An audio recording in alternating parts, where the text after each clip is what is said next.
patient safety means and how everything right from planning to medical devices to operations actually affect patient care.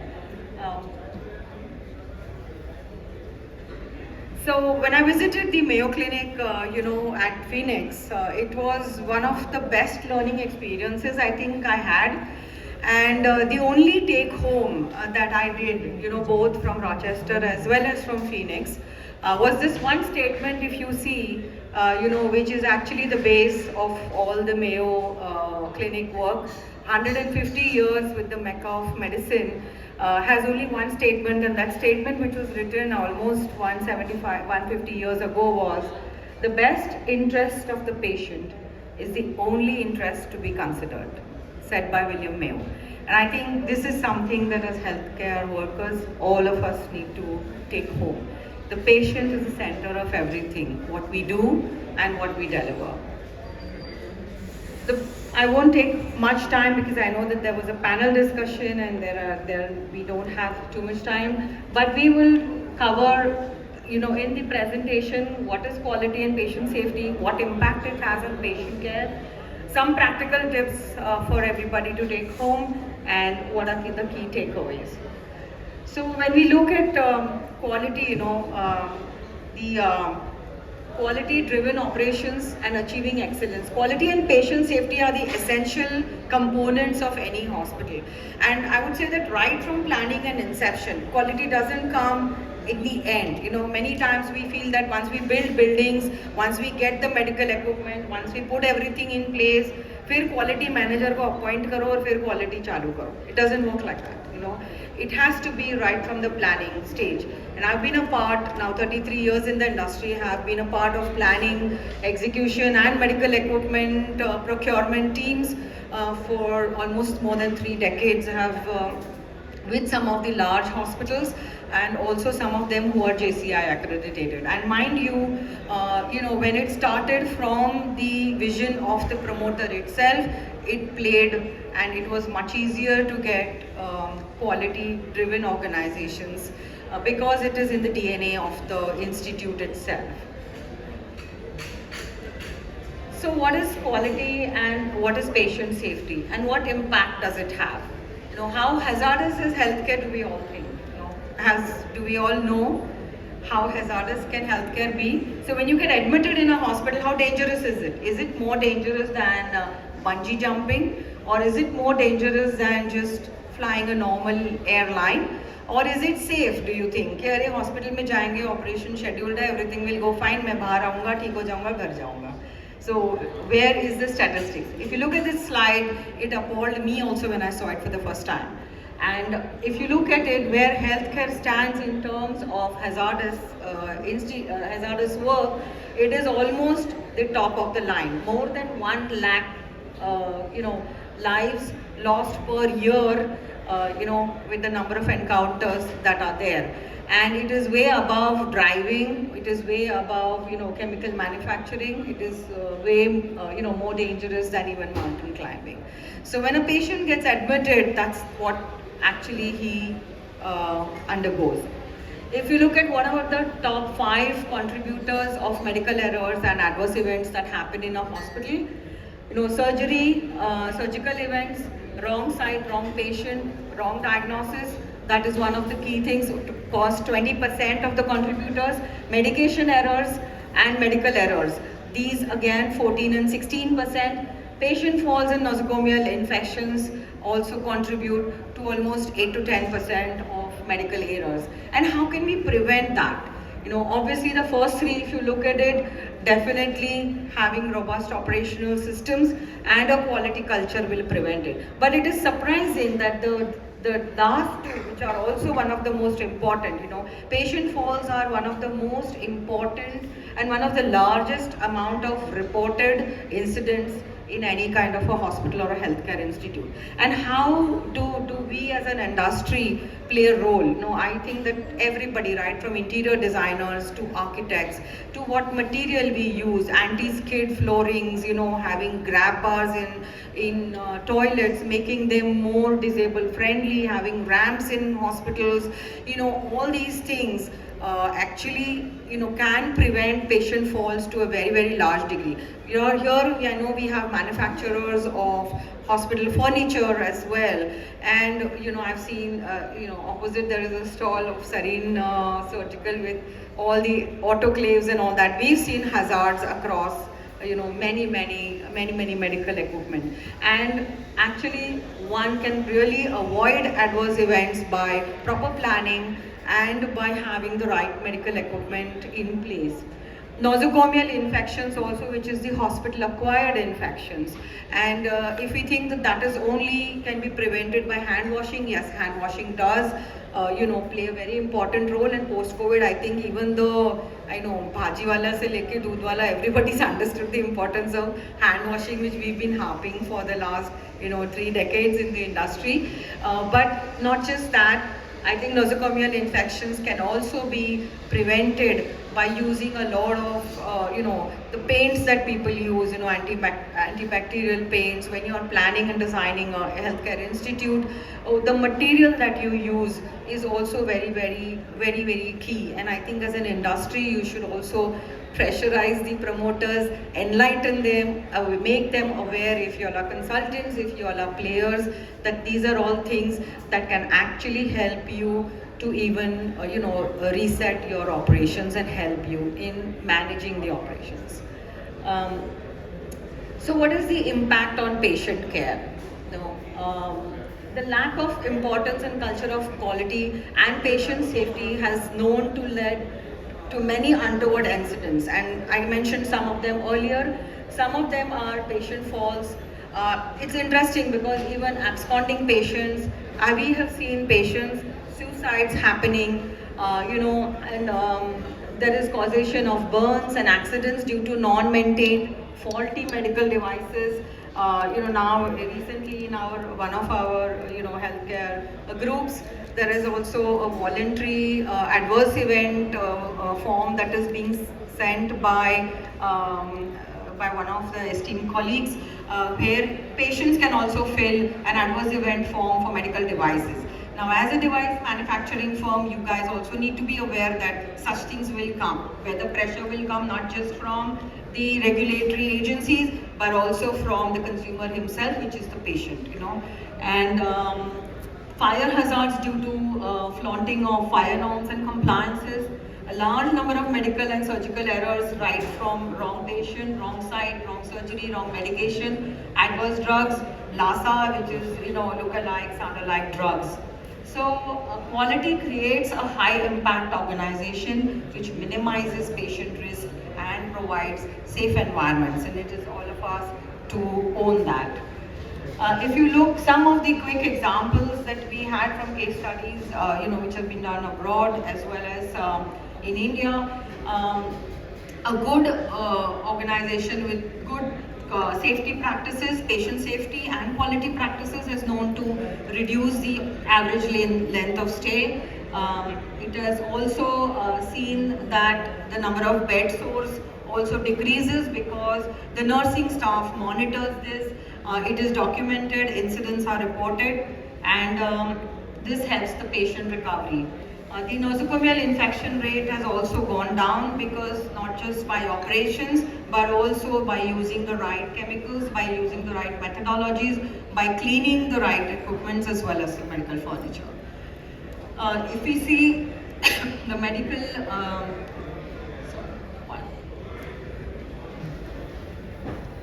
so medical errors also have seen to reduce substantially. Now some practical tips, in healthcare, continuous quality improvement, and quality is not something that you do once. It's not that you build a hospital which is, compliant with everything and you'll be done and dusted away with it. We've seen so many hospitals have to constantly undergo changes. You have to make changes in your infrastructure, you have to upgrade, and you have to keep up with the speed. So continuous quality improvement should also be the DNA of an organization. And quality and patient safety are essential components of operational excellence. They play a crucial role in ensuring that healthcare organizations provide the best care to the patient while minimizing the risk of harm and error. So what are some of the key interventions that one can do? One is the access. Can I get So one of the key interventions that one can do is, when you enter the organization, I think this is better because I have to look behind every time. We have to assess the gaps, conduct an honest quality and safety audit, which also means operational audit as well as the infrastructure audit for quality and safety. We then come up with the gaps and then institute infrastructure changes if there are any. We suggest those that need to be done, and then the process changes that need to be done. Make the changes both in infra, process, help and support it with IT as well as improve the documentation. And once that is done, training becomes a very important aspect where you create champions, you do training of trainers, you get the right SMEs on board, and the key is capacity building to ensure smooth change management. So if we think as consultants that we know everything, I think we wouldn't be good consultants. I think after 33 years and 27 years of doing consultancy with almost more than 400 odd projects across the country and across all service lines, even internationally, in the UAE, even in Africa, I still feel every time I sit, every time I do an assignment, I learn. And I think that is very, very important. You get the right guys on board and take them as SMEs as a part of your project. And then is the monitoring via trackers, checklists, key performance indicators, and the key thing is to keep it simple and keep it doable. So the key considerations for achieving quality is the culture of safety, evidence-based practices, bring in, ensure professionals, taken, like we had the panel earlier, which where our esteemed sir said that, we need to have international standards, and abide by those. So get them. They're not easy, but get them, understand them, and put it in place. Evidence-based practice is very important. This will also help you to establish Indian standards as well. So our hospitals, if they are operating, if your specific hospital is operating differently, gather the evidence, develop the trend, and make it a standard. And then is effective communication across from the top leadership to all the staff. Medication management is very important, and please make protocols including medication reconciliation, have a maker-checker kind of a mechanism put in place. Just to share an example, there is always, we all know that healthcare has, there is always a manpower shortage. The demand is always more than the supply. We have a high attrition rate in healthcare, and it's interesting how organizations like Mayo have done. They actually have involved their senior citizens to be a part of the voluntary group, and they are properly trained. And they sit on the reception counters, they sit on inquiry counters, they are patient coordinators, because Mayo is a very big maze. If all of you who have gone there and visited, you may get lost in that whole jungle. But they navigate you through the whole phase, and involving volunteers to do that, the hospital has become a community center rather than just a tertiary care hospital which resolves patient and treatment issues. It has become a part of the whole environment, and I think that institutes like schools, colleges, hospitals, and hospitality should become something like this, where the community is engaged into the institute itself. It's a culture that we should definitely look and imbibe if it works. And of course CQI, which I already mentioned. The competency mapping is very important of the staff, because when you're undergoing this change management, who is capable, who's not capable, and doing this competency matrix either through your own self, your own consulting, or get SMEs to do it for specialized staff. And technology, nevertheless, and definitely needs to leverage technology. Look at EHR, electronic health records, and now, you know, with CDSS, the clinical decision support systems which need to be there, this helps, you know, it can throw up alerts, it can save a lot of lives, it can save a lot of medication errors that can happen, computerized physician order entries to actually, you know, improve the physician patient contact time. So these are some things, you know, where we need to use technology and automation. Regular audits is of course there to, you know, continuous monitoring and continuous improvement.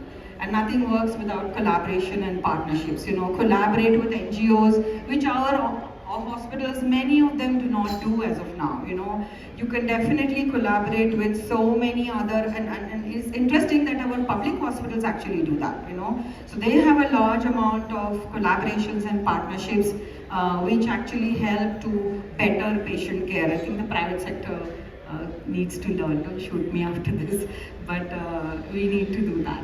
So how we did it, I think we already mentioned what we did. We're doing it for many hospitals. We've done it for a number of hospitals. This whole change management program process, right from gap analysis to make infrastructure changes, SOPs, processes, identify and outsource services, create maker checkers, process trackers for all departments, prepare key performance indicators, institute trainings across staff. You know, we then run pilots. See, you know, in India, we also have some of the hospitals also think that running a laundry myself is very helpful. You know, although we वो चार लोगों को appointment करने के लिए, they will do it themselves. There will be big washing machines which may be at least 20 years old, you know, and the consumption of power, the consumption of manpower, everything goes very high. Sometimes as consultants we need to guide them that, boss, it is more easier and more cost effective and better patient care if you outsource it out, you know.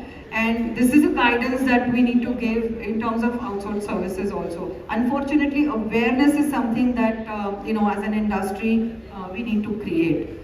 We of course ran pilots, reviewed them. Sometimes we were right, sometimes we were wrong, and there is no shame in admitting that sometimes you instituted a pilot which worked for another hospital but doesn't work for this particular one. And you know, you should just go up there and tell the management, boss, this is not working. Although we only suggested it, but we want to review it and we want to change it. And I think honest organizations always appreciate this feedback. So some examples, this ends my show, my talk, but I'll just have some examples that we did in terms of process and patient tracers, how we created high alert medication policy and maker checkers, department trackers, KPIs, infection control, and we ran infection control KPIs and monitoring, and created an institute where incident reporting, root cause analysis and corrective action, preventive action was put in place. I think, you know, this is the last but very important step that, you know, you need to create a culture. And you cannot create a culture and ask somebody to report, I was wrong here, and you know, that's why this happened. If you do not have a top management that's going to understand and change and look at it as a process or a system problem rather than an individual problem, you know, staff should not be pointed out and told that you did this wrong, you did this wrong. Nobody as human beings wants to do that. But if we have to put them in place and understand and correct the process, that will be really helpful. So these were the process tracers that we did. You review the any process that you take, basically review the client files and documentations. You talk and listen, conduct individual interviews with the patients, staff, and have group discussions as well. Direct observation, conduct the tours, go to the wards yourself, see how the processes are being run, both in the day as well as in the night. Sometimes as consultants, we are convenient 9 to 5 job, udhar jaake dekho, but hospital is running 24/7. What happens in the day may be very difficult for somebody to manage in the night, and it's very important to understand how casualties work in the night, how many patients are there, how the wards are managed, how the intensive care units are managed. And this can only happen if you are observant. And then what is read, seen and heard, you record. And mind you, patient tracers and process tracers are a JCI methodology. They are a proven methodology to actually track how your organization is working right from the patient entry to his discharge. And it's a very good mechanism to do, but it should not be on hearsay. Errors need to be documented and then discussed with the related team. These are some of the examples. I do not, this is just for you all to see how high risk the HAM tool sheet we have prepared. And there were different stakeholders like your pharmacist, nursing staff, clinical staff, and what is the indicators, what was the compliance, what was the NC, and we also made an escalation matrix to whom it needs to be first escalated and second escalated. These are some of the patient tracers that we ran, this is a typical type in how you present a patient tracer, where if you look, there's a medication error, you need to point that out, and it needs to be put up in records as well. And these were some of the outcome indicators that we are currently working on for productivity, efficiency, clinical care and safety, and service quality indicators. This is for the general administration. We have also made similar ones for the clinicians, for the clinical team, for the nursing team, as well as for the pharmacy. So these are some of the key things. Incidence reporting, again, we have this, status, the CAPA, as well as the accountability. I have removed the names from the accountability because it's a current organization that we're working with. So to end the presentation, by prioritizing quality and patient safety in operational excellence, healthcare organizations can ensure the delivery of safe, effective and patient-centric care while continuously striving for improvement. Going back to my first slide of William Mayo. So going back, and I would like to end again with this quote from Sir William Mayo: "The best interest of the patient is the only interest to be considered." Thank you so much.